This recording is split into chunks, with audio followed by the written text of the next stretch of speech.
गोभिरिंद्रिय ही श्री कृष्ण रसमिति पिबति गोपी। अगर व्याकरण के अनुसार गोपी शब्द का अर्थ किया जाए तो जो देखे कृष्ण, जो सुने कृष्ण, जो विचारे कृष्ण, जो चाहे कृष्ण, जो गाए कृष्ण, जो ध्याए कृष्ण, वो गोपी है। जो प्रत्येक इंद्री से, कर्म इंद्रियों से, ज्ञान इंद्रियों से, मन से कृष्ण के रूप रस का, नाम रस का, लीला रस का पान करे, वो गोपी है। गोपी अर्थात न तो स्त्री न पुरुष।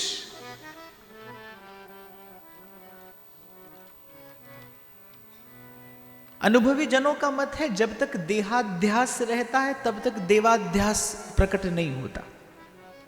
देहाध्यास अर्थात आपसे किसी ने आपका परिचय पूछा,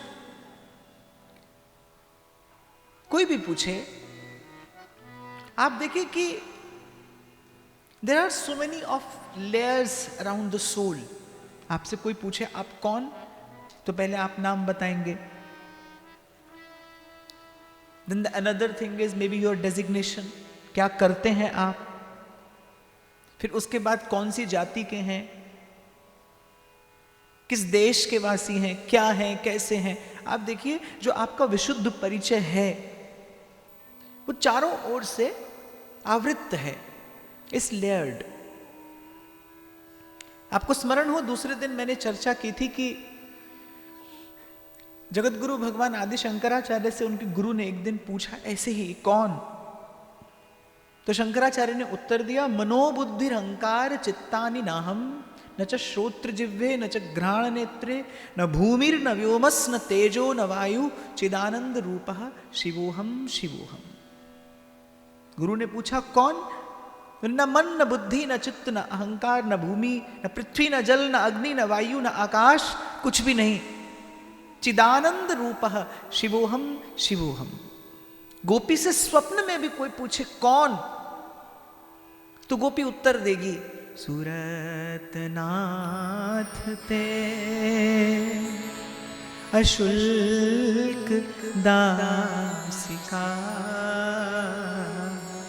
वरद निघ्नतो नेह किंब। भाव चार स्थानों पर रहता है, आपके मन में रहता है, आपकी बुद्धि में रहता है, आपके चित्त में रहता है, और एक आपके सूक्ष्म अहम का भाव है। संसार में भी प्रेम है, पर संसार में जिस भावना को प्रेम कहा जाता है उसकी पहुंच मन और बुद्धि से आगे नहीं है। इसीलिए वो हो जाने के बाद भी आपको आधा अधूरा सा ही अनुभव कराता है। हो जाने के बाद देखो, प्रेम होने के बाद निर्भयता आनी चाहिए, और संसार में प्रेम होने के बाद भय बढ़ जाता है। कैसा भय, किसका भय? जिससे आप प्रेम करते हैं उसके खो जाने का भय, उसके छूट जाने का भय, उसके दूर हो जाने का भय। तो संसार का तो प्रेम भी ऐसा है जो आपको भयभीत कर देता है, जो आपको दुर्बल कर देता है। मैंने देखा, मैंने अनुभव किया है कि प्रेम हो जाने के बाद, तथाकथित जिसे आप प्रेम कहते हैं, वो हो जाने के बाद बहुत बार आप ईर्ष्या से भर जाते हैं, बहुत बार आप द्वेष से भर जाते हैं। हम जैसे लोगों का तो ये नित्य का अनुभव होता है। आप कहते हैं आपसे प्रेम करते हैं, मैं मान भी लूं, दूसरा कोई व्यक्ति मुझसे प्रेम करने वाला आएगा, आप उससे ईर्ष्या करने लगेंगे। आपको तो प्रसन्नता होनी चाहिए। यदि आप वस्तुतः प्रेम करते हैं तो आपके प्रेमास्पद को कोई प्रेम दे तो आपको प्रसन्नता होनी चाहिए, पर संसार में ऐसा नहीं होता। संसार की भावना की एक पहुंच है, वो मन तक जाती है और अधिक से अधिक बुद्धि तक जाएगी। बहुत विरल कोई घटना घटे If something is happening at rarely, exceptions are always there, तो अधिक से अधिक थोड़ा और आगे जाएगी, आपके चित्त तक पहुंच जाएगी। लेकिन प्रथम दिन मैंने निवेदन किया था, आपकी आत्मा तक उतरती है तो फिर भक्ति उतरती है, जो भगवत प्रेम है। इसलिए मैं समझता हूं प्रेम शब्द केवल पर्याप्त नहीं है, भगवत प्रेम, प्रेम तो किसी से भी हो जाता है, भगवत प्रेम, वो प्रेम की जो भावना है वो पूर्ण तभी है जब वो भगवान से संयुक्त है, जब वो भगवान की ओर देखती है, प्रभु की ओर देखे, तब वो विशुद्ध है। नहीं तो कई बार उदाहरण दिया मैंने कि गंगा जल को कोई मदिरा में मिला दे, यदि गंगा जल को कोई मदिरा में मिला दे तो फिर कोई साधु उसे चरणामृत समझ के धारण नहीं ग्रहण करेगा। Forensically there is the water of Ganges, उसमें गंगा जल है, लेकिन सत्पुरुष उसका आदर नहीं करेगा। क्यों? क्योंकि उसका संग दूषित हो गया। तो प्रेम जैसी अत्यंत विशुद्ध, अत्यंत निर्मल भावना, और मुझे तो नहीं लगता प्रेम के अतिरिक्त कोई और अस्तित्व हो सकता है जिसे परम कहना चाहिए, जिसे सत्य कहना चाहिए। प्रेम के अतिरिक्त कोई और अनुभूति, कोई और तत्व हो सकता है जो सर्वोपरि हो, सर्वश्रेष्ठ हो, जिसके लिए नानक कहते हैं आद सच जुगाद सच है भी सच, नानक होसी भी सच। प्रेम ही है। तो जब भगवान की ओर देखे वो भावना, तभी प्रेम है। इसीलिए गोपी की बात कहना सुनना सरल है, पर गोपी है कैसी, कौन है, कैसी है, क्या है गोपी, जिसके मुख से ये गीत प्रकट हुआ। और सुखदेव जी महाराज कहते त्रिभुवन पवित्र हो रहा है गोपांगनाओं के गाए इस गीत से।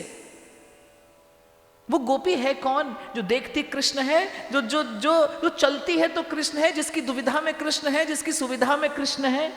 मनसा वाचा कर्मणा। पर एक और संकेत छिपा है गोपी के इस व्यक्तित्व में, गोपी के इस चरित्र में एक और संकेत है कि गोपी इज एब्सोल्युटली अलाइंड। मनसा वाचा कर्मणा, मैंने पहले भी कहा था साधु का एक ही अर्थ है। वो किसी भी प्रकार के वस्त्रों में हो सकता है, वो जंगल में बैठा कौपीनधारी भी हो सकता है, वो चक्रवर्ती सम्राट के पद पर बैठा हुआ भी हो सकता है। साधु वो कैसा भी हो सकता है। इसलिए वेशभूषा से अंदाज ना लगाना, बोलचाल से भी नहीं। साधु का तो सबसे प्रथम और सबसे श्रेष्ठ गुण है जो कहे वो करे, जो विचारे वो कहे, कहने से पहले विचारे, विचार कर कहे, और फिर जो कहे वो करे।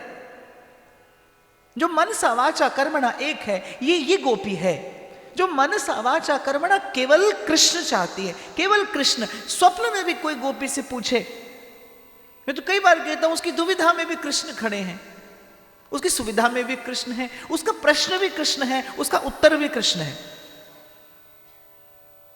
उसके पास जो प्रश्न है वो भी कृष्ण परक है, उसका उत्तर भी कृष्ण है। और मुझे तो ऐसे लगता है कि being Gopi is not something wearing a particular kind of attire or moving in a particular manner, living in a particular manner. I feel that gopi is a state of mind. आपकी चेतना जब उठते उठते पहुंच जाए उस धरातल पर जहां आप मनसा वाचा कर्मणा एक हो जाए, या फिर और मनसा वाचा कर्मणा एक अर्थात छल से मुक्त। आप देखो, आप सोचते कुछ हैं, कहते कुछ हैं, फिर करते कुछ हैं, इसे ही तो छल कहते हैं। भगवान ने कहा मोहे कपट छल छिद्र न भावा। ये बड़ी विचार करने की बात है। भक्ति का अधिकारी कौन है? सभी हैं। और भक्ति कहते किसे हैं? वो साधना है कैसी? तो भगवान कह रहे कुछ भी नहीं, और इसके अतिरिक्त और कुछ भी नहीं कि छल और कपट से मुक्त हो जाए आप। और छल क्या है, कपट क्या है? जब आप विचार कुछ रहे हैं, कह कुछ रहे हैं, कर कुछ रहे हैं, और थोड़ा सा अपने निकट आप जाकर देखेंगे तो आप पाएंगे कि जीवन में नित्य प्रति एवरीडे यू प्रैक्टिस दिस छल एंड कपट इन योर एवरीडे लाइफ। और फिर आप प्रश्न पूछते हैं यहां पर लिखकर कि भजन में कैसे मन लगे। आप चाहते हैं 23 घंटा आप खूब व्यापार करते रहें और बस जैसे ही माला लें आपकी समाधि लग जाए। कैसे हो जाएगा ऐसे? आपकी वृत्तियां दो हो सकती हैं, आपकी वृत्तियां अनेक हो सकती हैं, आपके व्यवहार अनेक हो सकते हैं, पर आप तो एक हैं, खुद को कैसे बांटोगे? कल भी मैंने कहा था ना, मन कैसा है, एक तारे जैसा, एक ही तारे उस पे, या तो वो विकार में लगेगा या फिर वो संस्कार में लगेगा। जो भजन करता है वो भजन ही करता है। कई बार मैंने व्यासपीठ से निवेदन किया, मेरी दृष्टि में उपासना वही है जो भक्ति को कर्म नहीं, जो कर्म को भक्ति बनाते हैं। आप जो करें वो भक्ति हो, आप जो करें वो सेवा हो। क्रिया में भावना ही तो मिलती है और वही क्रिया सेवा हो जाती है। आपने स्वार्थ के लिए किया वो कर्म है, आपने परमार्थ के लिए किया वो सेवा है। आपने अपनी प्रसन्नता के लिए किया कर्म है, आपने ईश्वर की प्रसन्नता के लिए किया धर्म है। भावना का ही तो भेद है। तो गोपी के चरित्र की जो सबसे बड़ी विशेषता है, the most powerful and prominent characteristic of gopi is aligned. मनसा वाचा कर्मणा गोपी एक है। वो विचारती भी कृष्ण है, वो कहती भी कृष्ण है, और वो जो करती है वो भी कृष्ण की ही प्रसन्नता के लिए करती है। कहते सुनते जीवन निकल जाता है बाप। मैं कहता रहूंगा, आप सुनते रहेंगे, जीवन निकल जाएगा। परिवर्तन देखने में नहीं आता, मन का कपट नहीं जाता। जैसे जैसे तन को पट ढकता है ना, ऐसे मन को कपट ढक देता है। मन को कपट ढकता है। और ये जो साधु संग है, ये जो भगवान नाम का उच्चारण है, ये जो भगवान की लीला कथा का श्रवण है, ये because this gesture is powerful. जैसे कोई बड़ी गहरी नींद में सोता है, बहुत बार मैंने देखा कुछ लोग ऐसे सोते हैं कि पानी डालो जब जगते हैं, और फिर कुछ तो ऐसे होते हैं पहुंच कर फिर सो जाते हैं, है ना। हमारे आसपास एक है ऐसा, उस पानी डाल के जगह वो पहुंचेगा फिर सो जाएगा।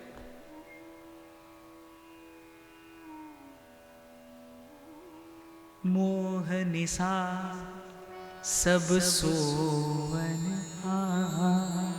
उसे जगाने के लिए प्रभाव चाहिए, प्रताप चाहिए, प्रसाद चाहिए। ये जो सोया है भीतर आपके, उसे जगाने के लिए। So for that awakening, enlightenment, experience is needful. Experience. जागृति के लिए अनुभवी की आवश्यकता है। जिसने अनुभव किया हो, जिसने देखा हो, जिसने जाना हो, जिसने समझा हो। जब आपके वाक्य के मूल में सत्य होता है, परमार्थ होता है, तब प्रकृति अपनी ऊर्जा देती है आपके शब्दों में। आपकी वाणी में बल आता है। हृदय से निकली बात सीधे हृदय तक पहुंचती है। आत्मा का स्वर आत्मा सुनती है। मनोरंजन के लिए लिखा गया गीत कान सुनते हैं, और केवल मन का रंजन होता है। जो गीत मनोरंजन के लिए लिखा जाता है उसे कान सुनते हैं, उससे मनोरंजन होता है, और थोड़ी देर के बाद उपरति भी हो जाती है। थोड़ी देर के बाद आप ऊब भी जाते हैं, और आप देखो सदियां बीत गई, युग बीत गए और बीत जाएंगे, लेकिन इन शब्दों की चेतना ऐसे ही निर्मल रहेगी, ऐसे ही अछूती रहेगी। आज भी कोई गुनगुनाए मीरा को, आज भी कोई गाए तुलसी की 4 चौपाइयां, तो हृदय में राम खेलने लगते हैं। भय प्रगट कृपाला दीन दयाला कौशल्या हितकारी हर्षित महभारी मुनि मनहारी अद्भुत रूप विचार। कौन बैठा होगा यहाँ जिसके हृदय में वो कोमल भावना ना प्रकट हो गई, वो सुनते क्यों? क्योंकि इन शब्दों के मूल में दुराग्रह नहीं है, इन शब्दों के मूल में कोई आग्रह भी नहीं है, इन शब्दों के मूल में अनुग्रह है, परमार्थ है, लोक मंगल की पवित्र भावना है। इसलिए इन शब्दों की चेतना पवित्र है। बहुत लोगों के मन में प्रश्न होता है, क्यों सुने कथा? क्योंकि कथा के शब्दों में जो सोया है आपके भीतर, उसको जगाने की सामर्थ्य है, ऊर्जा है। It's like a healing therapy, it's absolutely like a healing therapy. नहीं भी समझ में आवे तो भी वो जो शब्द यहां कहे जा रहे हैं, because the words are carriers of life energy. What is mantra meditation? मंत्र की साधना क्या होती है? मंत्र क्या है? एक शब्दों का समूह ही तो है। शब्द आपकी चेतना को यहां से वहां और वहां से यहां ले जा सकते हैं। इसका बड़ा सीधा सा उदाहरण दूं मैं आपको, पहले भी शायद आपसे चर्चा हुई। यहां आप सब में बैठकर ऐसी सुंदर चर्चा कर रहे हैं, कोई एक मूर्ख व्यक्ति अनचाहा सा कोई शब्द कह दे तो क्या होगा? आप और मैं, हम सब असहज हो जाएंगे। कोई भी एक व्यक्ति एक शब्द कह दे तो आप और मैं, हम सब असहज हो जाएंगे। विचार करिए, एक मूर्ख व्यक्ति के कहे हुए शब्द ने आपको, मुझे, हम सबको असहज कर दिया। फिर संत की वाणी में ऐसी सामर्थ्य क्यों नहीं होगी कि वो जन्म जन्म की मैली चेतना को धो करके, निर्मल करके और प्रभु के चरणों में अर्पण करने योग्य बना दे? संत की वाणी की सामर्थ्य है। सीधी सी बात है, मैं विज्ञान की बात कर रहा हूं। विज्ञान का युग है और विज्ञान ने ऐसी बिगाड़ दी बुद्धि आपकी कि आपको प्रेम के पीछे भी तर्क चाहिए। आप भगवान को मशीन की नोक पर सिद्ध करना चाहते हैं। लोग चाहते हैं ना, कारण चाहते हैं। लॉजिक क्या है? Provide us the valid reason to offer प्रणाम इन द टेम्पल। दीपक जलाने का भी कारण चाहिए आपको, प्रणाम करने का भी कारण चाहिए आपको, मंदिर जाने का कारण चाहिए आपको, उत्सव मनाने का कारण चाहिए आपको। फटे पुराने कपड़े पहनने का कोई कारण नहीं चाहते आप, उसका कोई कारण नहीं चाहिए आपको।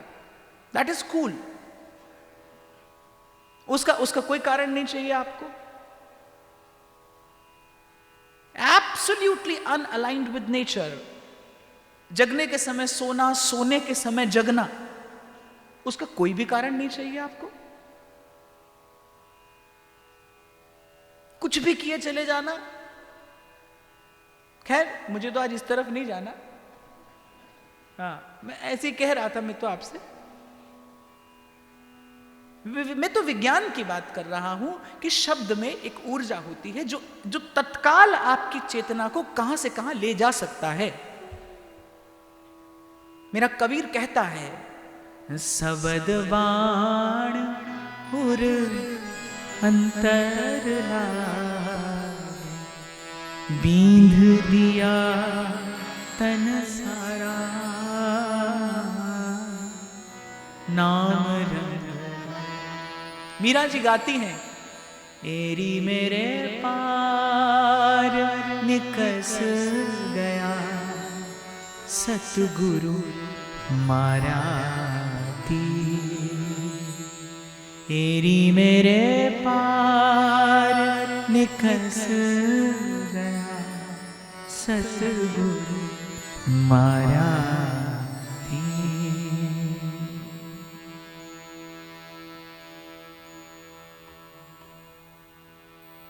तो क्योंकि यस्याम वै श्रूयमाणायाम कृष्णे परम पुरुषे भक्तिरुत्पद्यते। और मैं कह रहा हूं, उपासना का उद्देश्य क्या है? चेतना को समेट देना, संरेखित कर देना। और ये सहज हो जाता है भगवान की कथा श्रवण करने से, भगवान के नाम का उच्चारण करने से। गोपी ने बिल्कुल मध्य में एक दीप जलाया है, गोपी गीत के बिल्कुल मध्य में। तव कथामृतम तप्त जीवनम कवि भिरीडितम कल्मषाप श्रवण मंगलम श्रीमदाततं भुवि गृह्णन्ति ते भूरिदा। और हद हो गई भाई, अभी कहाँ की बात है, मैं कथा कह रहा था तो मैंने कहा कि जब कथा के शब्द श्रवण से भीतर जाते हैं तो मन का दर्पण स्वच्छ होता है। एक व्यक्ति आए, बोले कैसे होता है? मैंने कहा मिट्टी के घड़े में पानी ठंडा होता है। बोले हम। इनका कैसे होता है? मैंने कहा tell me the process, I will tell you. आप मुझे बताओ, आप साबुन लगाते हो कपड़ा साफ होता है? बोले हाँ होता है। मैंने कहा कैसे होता है? कुछ भी पूछते हैं लोग। केवल भक्ति में तर्क चाहिए आपको, कहीं नहीं। यहां आपको प्रणाम करने के लिए भी कारण की आवश्यकता है, और वहां जीवन गंवा देने के लिए भी आप कोई कारण नहीं चाहते, कोई कारण नहीं चाहते आप। मुंबई की बात है, पिछली बार जब मैं आया तो एक व्यक्ति आए, बोले गन्ना मीठा क्यों होता है?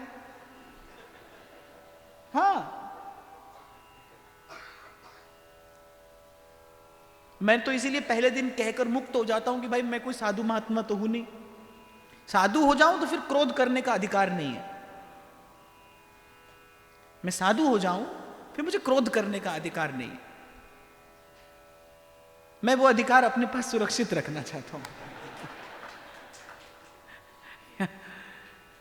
बोले गन्ना मीठा क्यों होता है? तो मैंने कहा समुद्र खारा क्यों होता है? वो ढूंढ रहा होगा अब तक। प्रेम परीक्षा से नहीं, प्रतीक्षा से सधता है। भक्ति परीक्षा नहीं करती, वो तो प्रतीक्षा करती है। अपनी भावना की परीक्षा न करिए, बस भाव का दीप किसी संत के पास में बैठकर जलाइए, और फिर आवन की मन भावन की कोई कहियो रे हरि आवन की। मुझे नहीं लगता इससे सुंदर कोई और रंग भर सकते हैं आप जीवन के चित्र में। You can fill this beautiful colour in the portrait of your life. जब आपके जीवन में, और मैं कहता हूं चिंता की बात नहीं, मैं नहीं कहूंगा कि आपके जीवन में भगवान ही हो, पर इतनी व्यवस्था अवश्य करिए कि आपके जीवन में भगवान भी हो। यहां से आरंभ अवश्य करिए, क्योंकि मेरी दृष्टि में धर्म वो है जो प्रायोगिक हो, जो प्रासंगिक हो, जो प्रासादिक हो। It should be practically applicable right now. क्योंकि मेरा ऐसा मानना है कि भक्ति कोई कल का प्रलोभन नहीं देगी आपको। आज कथा करा लो, कल स्वर्ग में पहुंच जाओगे, मैं ऐसा कोई प्रलोभन नहीं देता। मेरे यहां ऐसी कोई व्यवस्था नहीं है। अरे वो तो स्वर्ग है, और खबर नहीं है कि नहीं है, क्योंकि वहां से कोई बताने तो आता नहीं, और ऐसी किसी को कोशिश भी नहीं करनी चाहिए। तो ठीक है, होगा। पर मैं तो कहता हूं कि ये भाव का दीप हर मन में जले, और जहां आप और मैं हैं, यहीं किसी स्वर्ग का निर्माण किया जाए। यहीं पूछा था मुझसे किसी ने कि आपका उद्देश्य, मैंने कहा दुनिया बदलने का ख्वाब नहीं है मेरा। मैं नहीं कहूंगा कि मैं संसार का परिवर्तन करने निकला हूं, मैं कौन? दुनिया बदलने का ख्वाब नहीं है मेरा, पर उसने इंसान बनाया है, इसीलिए खूबसूरत बनाने की कोशिश जरूर कर सकता हूं, आपके सबके साथ में मिलकर। और मेरी आध्यात्म की परिकल्पना आरंभ से केवल यही है, आपका जीवन सुंदर बने, आपको अनुभूति हो आप मनुष्य हैं, आपके साथ रहने वाला कोई व्यक्ति आपका लाभ ले सके, आपका सद्व्यवहार, आपका सद्भाव, आपका सत्संकल्प इस सृष्टि को सुंदर बना सके। नहीं तो कहां खोजने जाओगे प्रेम? कहीं यही तो अनुभव करोगे। यही एक व्यवस्था ईश्वर ने आपके मेरे लिए की है। सांसारिक, आर्थिक, पारमार्थिक, स्वार्थिक प्रत्येक अनुभव के लिए यह संसार ही तो है। प्रेम का अनुभव भी कभी यही होता है, कभी उतरती है मीरा, सूर, तुलसी, नानक जैसी कोई चेतना, और अनंत अनंत काल तक उसी चेतना का दर्शन करके हम कहीं ना कहीं मार्ग खोजते हैं कि हां प्रेम है। जब हाथ में विष का प्याला लेकर पी जाती है मेरा कृष्ण गोविंद गोपाल कहते हुए, तो कहीं अनुभव होता है ना, कहीं मन को एक प्रमाण मिलता है कि हां कृष्ण है। और मैं तो व्यासपीठ से सदा निवेदन करता हूं कि पोथी मंदिर ये प्रतीक है भगवान के, पर भगवान का प्रमाण भगवान का भक्त है, जो प्रमाणित करता है भगवान के अस्तित्व को, जो भगवत प्रेम को प्रमाणित करता है, वो भगवान का भक्त है। जिसका एक एक शब्द, जिसकी एक एक भावना इतनी समर्थ है, इतनी सबल है कि कहीं भी कोई गिरा हो उठाकर ले जा सकती है वहीं जहां से वो उतरी है। मैं कई बार अनुभव करता हूं कि देखो कि अनन्यता किसी भी उपासना का मेरुदंड होती है। मैं ऐसा कहता हूं कि आपका इष्ट कोई भी हो, आपके पूर्व के संस्कार से आपकी भावना किसी के भी प्रति समर्पित हो, पर आपका इष्ट एक होना चाहिए। विश्वास है क्या? चेतना की एकाग्रता का नाम ही विश्वास है। जब चेतना एकाग्र होती है तो विश्वस्त होती है, और एकाग्र चेतना कब होती है? जब उद्देश्य कोई एक होता है। इसलिए आपका इष्ट कोई भी हो पर एक होना चाहिए, जो भी आपको रुचे, जो भी आपको भाए। हाँ, पर इतना जरूर मैं आपको सूचना दे दूं कि श्रीमद् भागवत तो ऐसा कहती है, एतेश चांस कला पुंसः कृष्णस्तु भगवान स्वयं। राम कृष्ण कहिए उठ भोर। इष्ट भगवान हो, भगवान का कोई भी स्वरूप जिसके प्रति आपकी रुचि हो, जिसके प्रति आपकी निष्ठा हो, पर आपकी इष्ट भावना एकाग्र हो। तो मैं कई बार विचार करता हूं कि श्री महाप्रभु जी की कृपा से जिस दिन से मन श्री राधा वल्लभ लाल के श्री चरणारविंद में लगा, उस दिन से जैसे वो किसी ने गाया ना कि हमें तुम बिन कोई जचता नहीं, अब क्या करें, ऐसे हो जाता है मन। जब इष्ट की कृपा होती है, जब गुरुजनों का अनुग्रह होता है, तब आपकी वृत्ति एकाग्र हो जाती है। पर फिर भी मैं कई बार विचार करता हूं कैसी सामर्थ्य रही होगी मेरे तुलसी बाबा के शब्दों में। मैं जब कभी विचार भी करता हूं, श्री राम चंद्र कृपालु भजन हरण भव भय दारुणम नव कंज लोचन कंज मुख कर कंज पद कंजारुणम श्री राम चंद्र कृपालु। शब्द में कितना बल है। एक क्षण में वो खींच कर आपको ले जाते हैं वहां जहां से वो आए। निंदा आपके मन में क्षोभ क्यों उत्पन्न करती है? गाली सुनने के बाद आपको क्रोध क्यों आता है? क्योंकि वो शब्द वो शब्द चेतना के जिस धरातल से आया है, आपकी चेतना को वहीं लेकर जाएगा। प्रेम से दी गई गाली भी सुख देती है, क्योंकि वो प्रेम से आई है। भगवान ब्रज में गाली खाने आए, स्तुति सुनते सुनते ऊब गए। It was so monotonous for Krishna. ऊब गए भगवान अपनी स्तुतियां सुनते सुनते, और जी भर के गाली खाई कन्हैया ने, जी भर के।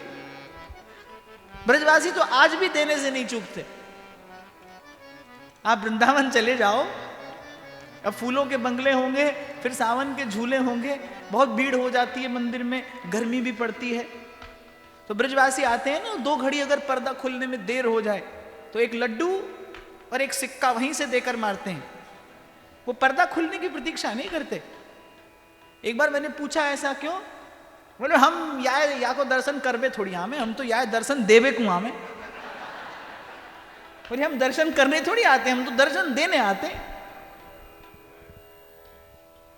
तो वो तो आज भी जी भर के मेरे कई बार मंदिर में मैं देखता हूं, वहीं से एक लड्डू फेंकेंगे, एक सिक्का फेंकेंगे और शिकायत और करते जाएंगे। बोले शाबाश बंसी बारे, सारे तू तो झूल लो है, यहां हम ठाड़े।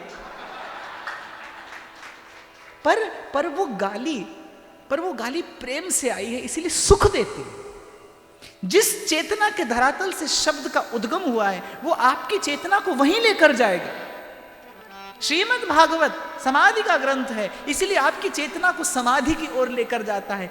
गोपी गीत प्रेम से प्रकट हुआ है, इसीलिए इसका केवल श्रवण भी आपकी चेतना को प्रेम के पास ले जाकर छोड़ देता है। ये प्रमाणिक है, क्योंकि कृष्ण प्रेम में भरकर गोपी ने गाया, जयति तेधिकं जन्मना व्रज शयत इंदिरा।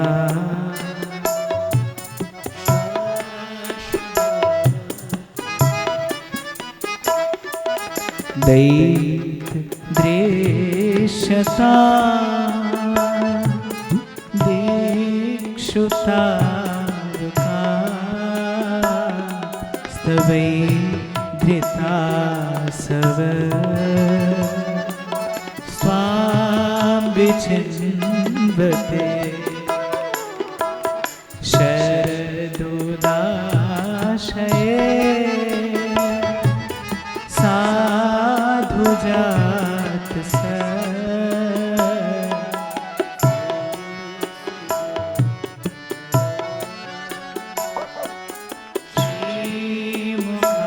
श्रीमुखादृशा सुरत नाथ ते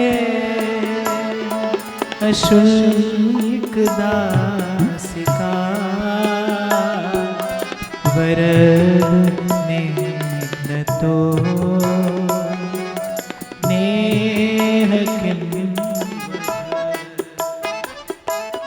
विष जलाप्यया न्याल राक्षसा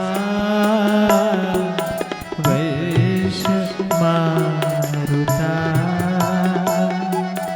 वैद्युता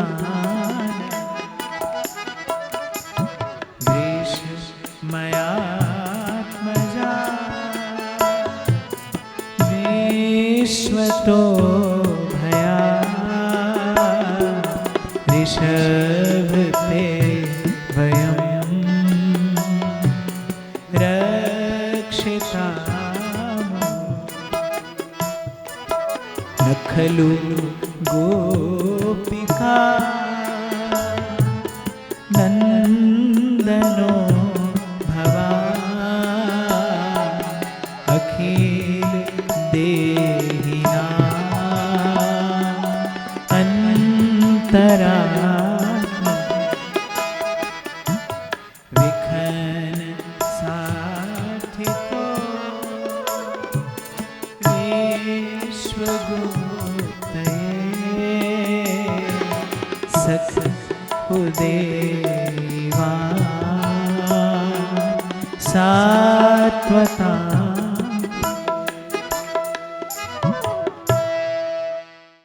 आपको एक सूचना करूं कि ये गोपी गीत की यात्रा बंबई में आरंभ हुई थी हमारे अतिशय प्रिय श्री विनोद भैया के द्वारा। प्रथम श्लोक उन्होंने आरंभ कराया था। और जब गत बार मेरा बंबई आना हुआ तो तीसरे श्लोक तक चर्चा हमने की थी। आप लोग जब अब की बार आए तो मैंने बिना इनकी इच्छा थी गोपी गीत हो, तो उस समय मुझे ये ध्यान नहीं था कि बंबई में पहले से गोपी गीत का ही प्रसंग चल रहा है। 3 श्लोक तक चर्चा गत वर्ष तक हुई थी। तो उसी चर्चा को मैंने आगे बढ़ाया, इसीलिए गोपी गीत पूरा नहीं करूंगा और चाहूंगा यही कि उस भगवत प्रेमी के द्वारा जलाया गया एक दीप है बंबई में, जिसकी चेतना अनंत से मिलकर अनंत हो चुकी है। तो विश्राम इसलिए नहीं करूंगा कि चाहूंगा ये यात्रा इसी प्रकार आगे चलती रहे, और मैं ये नहीं कहूं कि मैं आज जा रहा हूं, ये कहूं कि जाकर आ रहा हूं। ये प्रसंग, ये प्रेम की धारा, गोपी गीत तो प्रेम की धारा है भाई। मैंने पहले दिन कहा था ये कोई किस्सा या कहानी नहीं है, ये कालक्रम में घटी कोई घटना नहीं है। Love is eternal. प्रेम सनातन तत्व है, सनातन बीज है, अनंत रूप रूपाए। तो प्रेम की धारा है, प्रवाहमान रहे, प्रवृद्धमान रहे। तो आज के भाव में आगे बढ़ेंगे। आइए एक बार श्री जी का नाम उच्चारण कर लीजिए।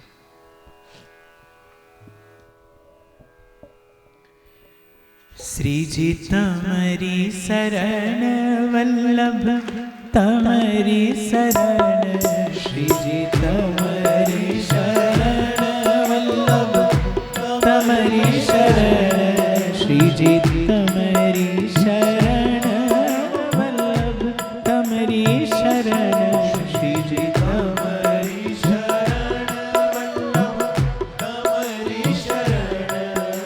गिरिराज धरण श्री जी तमरी शरण, गिरिराज धरण श्री जी तमरी शरण, गिरिराज धरण श्री जी तमरी शरण, गिरिराज धरण श्री जी तमरी शरण, श्री जी तमरी शरण वल्लभ तमरी शरण, श्री जी तमरी शरण वल्लभ तमरी शरण।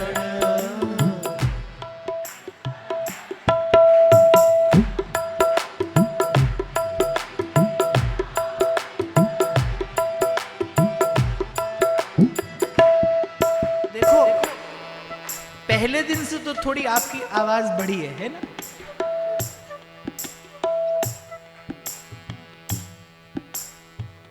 बस ऐसे ही आगे बढ़ते रहना कि चलते चलते एक दिन ऐसा स्वर आपके हृदय से प्रकट हो जो प्रभु के कान तक पड़े। गिरिराज धरण श्री जी तमरी शरण, गिरिराज धरण श्री जी तमरी शरण, श्री जी तमरी शरण वल्लभ तमरी शरण, श्री जी तमरी शरण वल्लभ तमरी शरण, श्री जी तमरी शरण वल्लभ तमरी शरण, श्री जी तमरी शरण वल्लभ तमरी शरण। गिरिराज धरण श्री जी तमरी शरण, गिरिराज धरण श्री जी तमरी शरण, गिरिराज धरण श्री जी तमरी शरण, गिरिराज धरण श्री जी तमरी शरण, श्री जी तमरी शरण वल्लभ तमरी शरण, श्री जी तमरी शरण वल्लभ तमरी शरण, श्री जी तमरी शरण वल्लभ तमरी शरण।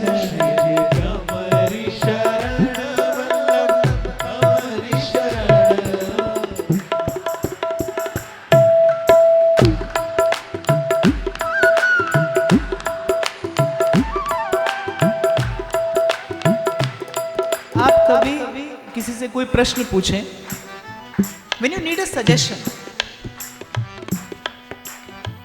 आप किसी से प्रश्न पूछें, आप बताएं ऐसा करें कि ऐसा करें,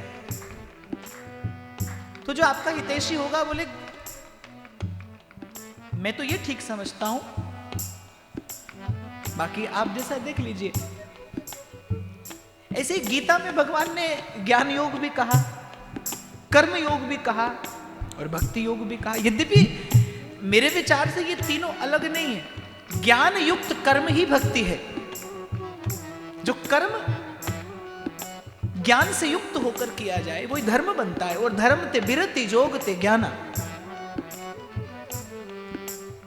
तो गीता में भगवान ने कर्म योग भी कहा, ज्ञान योग भी कहा, भक्ति योग भी कहा। पर मैं जब गीता पढ़ता हूं तो मुझे लगता है कि अर्जुन ने पूछा क्या करूं, तो भगवान ने कहा रास्ता ये भी है, रास्ता ये भी है और रास्ता ये भी है। पर भगवान की रुचि क्या है? ऐसे आपने किसी से पूछा तो वो कहेगा कि ऐसे भी कर सकते हैं, ऐसे भी कर सकते हैं, पर मुझे ऐसे लगता है ऐसे ही करना चाहिए, क्योंकि सलाह मांगी है, निर्णय नहीं। तो अर्जुन ने पूछा क्या करूं, भगवान ने कहा ज्ञान भी मार्ग है, कर्म भी मार्ग है, और एक मार्ग ये भी है कि सर्वान धर्मान परित्यज्य मामेकम शरणम व्रज, सब छोड़ और मेरी शरण में आ जा। और आपको नहीं लगता कि भगवान की ओर चलना है, अगर आप वो मार्ग पकड़ें जो भगवान को प्रिय हो तो यात्रा सुगम हो जाएगी, सरल हो जाएगी। ज्ञान भी है, कर्म भी है, पर भगवान भक्ति का पक्ष लेते हैं। अहम त्वा सर्व पापेभ्यो मोक्षयिष्यामि मा शुचा। और यद्यपि विद्वान लोग कहते हैं इसमें श्री कृष्ण ने कहा कि सर्वान धर्मान परित्यज्य, आगे मामेकम शरणम व्रज। पर हम इसे थोड़ा दूसरे दृष्टि से देखते हैं। भगवान ने कहा सर्वान धर्मान परित्यज्य, अर्थात सब धर्मों को छोड़कर मामेकम शरणम व्रज। इसका अर्थ एक मेरी शरण में आ जा। मामेकम इस शब्द का प्रयोग किया इस श्लोक में।